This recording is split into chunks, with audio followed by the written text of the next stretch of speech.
ತಂದೆ ರಾಮ್ಜಿ ಸಕ್ಪಾಲ್, ತಾಯಿ ಭೀಮಾಬಾಯಿ ದಂಪತಿಗೆ ಕೊನೆಯ ಮಗನಾಗಿ ಜನಿಸಿದ ಮಗು.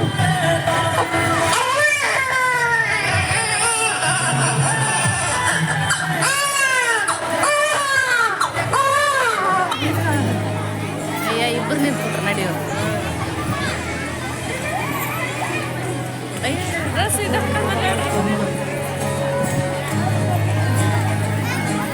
ಅಮ್ಮ ಹೇಳಮ್ಮ, ಜಾತಿ ಹೆಸರಲ್ಲಿ ನಮ್ಮನ್ನ ಬೇರೆ ಮಾಡಿರೋದು ಯಾರು? ನಂಗೆ ಗೊತ್ತಿಲ್ಲ. ಇದನ್ನೆಲ್ಲರೂ ಒಪ್ಕೊಂಡಿದ್ದಾರೆ. ಯಾವುದೋ ಪುಸ್ತಕದಲ್ಲಿ ಬರ್ದಿರ್ಬೋದು. ಪುಸ್ತಕದಲ್ಲಿ ತಪ್ಪಿದ್ರೆ ಅದನ್ನ ಒಪ್ಕೋಬೇಕಾ?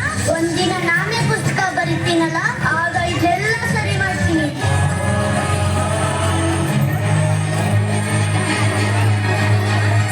ಸಂವಿಧಾನಕ್ಕೆ ನೀನೆ ಶಿಲ್ಪಿಯು, ನೀನೆ ಶಿಲ್ಪಿಯು, ದಾರಿದೀಪವು, ನೀನೆ ಕಲಿಸಿಕೊಟ್ಟೆ ಸಮಾನತೆಯನ್ನು, ಸಮಾನತೆಯನ್ನು, ಏಕತೆಯನ್ನು.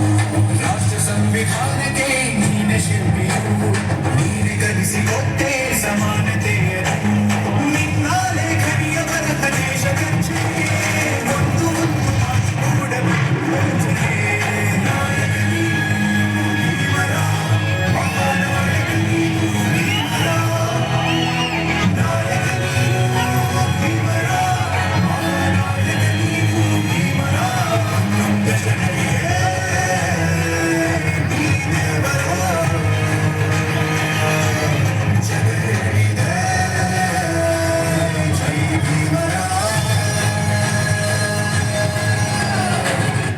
ದುಡ್ಡು ಶಕ್ತಿ ಇದ್ರೆ ನ್ಯಾಯನೂ ಕೊಂಡ್ಕೋಬಹುದು.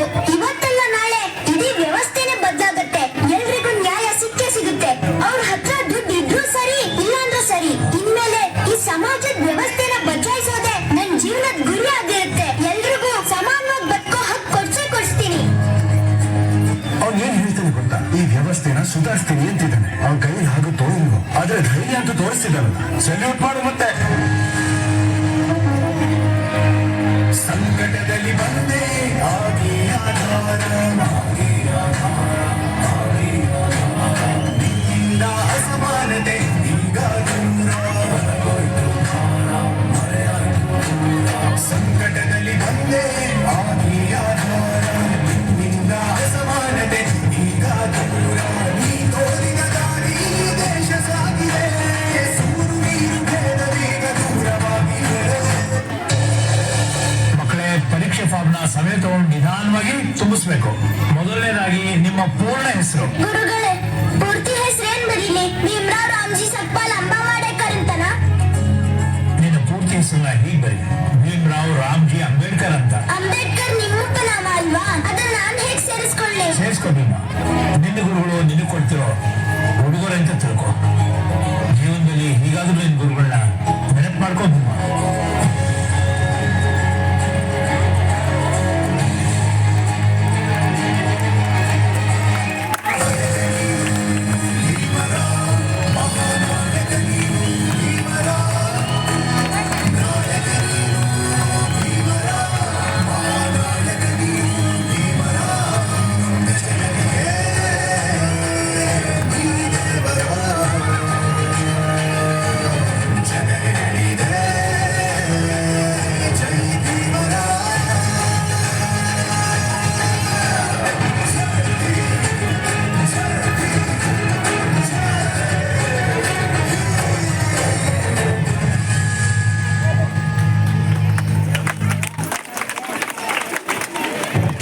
ಸಂವಿಧಾನದ ಶಿಲ್ಪಿಯಾದಂತಹ ಡಾಕ್ಟರ್ B.R. ಅಂಬೇಡ್ಕರ್ ಅವರು ಇಡೀ ಭಾರತಕ್ಕೆ ಸಂವಿಧಾನವನ್ನು ಕೊಟ್ಟು ಲಿಖಿತ ರೂಪದಲ್ಲಿ ಅತ್ಯಂತ ದೊಡ್ಡದಾದಂತಹ